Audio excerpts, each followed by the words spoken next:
బాలాజీ గారు చాలా చక్కగా చెప్పారు. కానీ అందరూ నా ఎస్సీసీ అంట.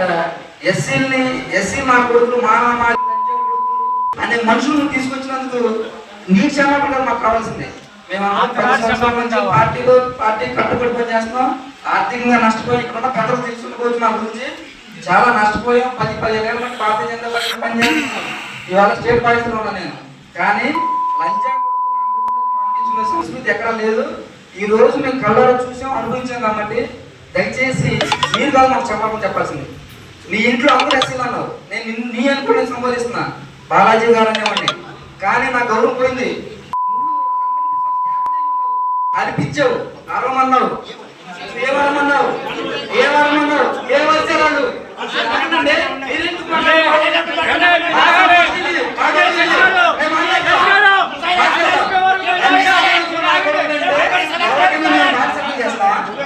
భారతీయ జనతా పార్టీ ఎస్సీలు మానవాళి అవసరం లేదు మీకు.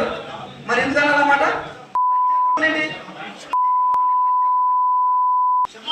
మీరుగా చెప్పాల్సింది. నీ మనుషులు ముగ్గురు నడిపించండి. నా ఇంటికి నన్ను కాదు అన్నది, నా జాతి మొత్తాన్ని అన్నారు, నా మాటి సోదరులు అన్నారు. నేను కాదు, నా పొడిషన్ కాదు. ఇది నన్ను చెప్పింది ఇప్పుడు తీసుకొచ్చి ఇక్కడ తీసుకురండి, పెద్ద ముందు చెప్పించండి. మేము మా నేసం తెలియజేస్తామండి.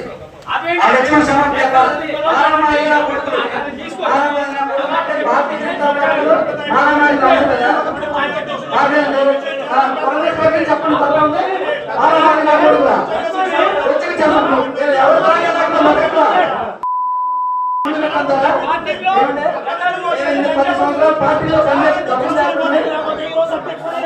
నాయకులందరూ నవ్వుతున్నారు కదా. ఎస్సీ చెప్పకుండా ఎస్సీ మొత్తం చెప్పకుండా నవ్వుతున్నారు కదా. కాదండి,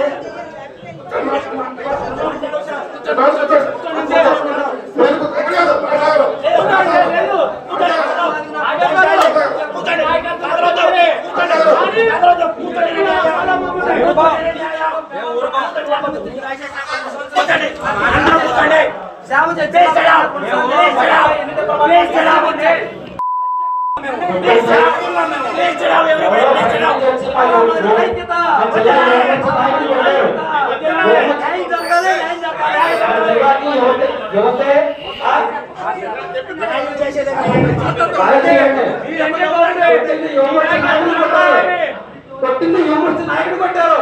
యువత ముందుకు రావాలి. అభినందన్ గారు కాదండి,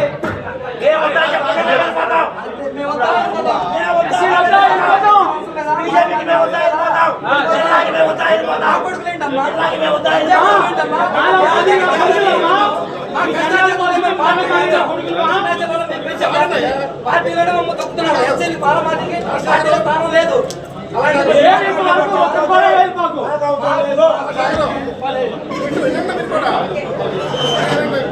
పెడదాండి, మీ నాయకత్వం వచ్చేలాగే.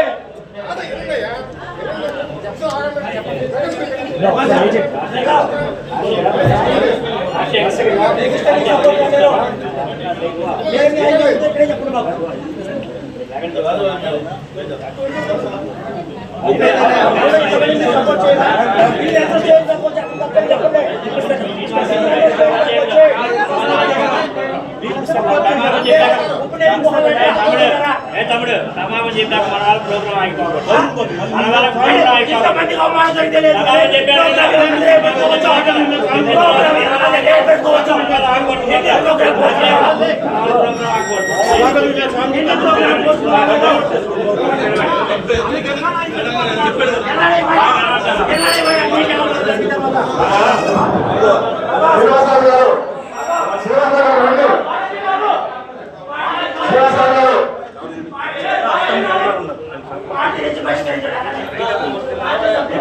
Thank you.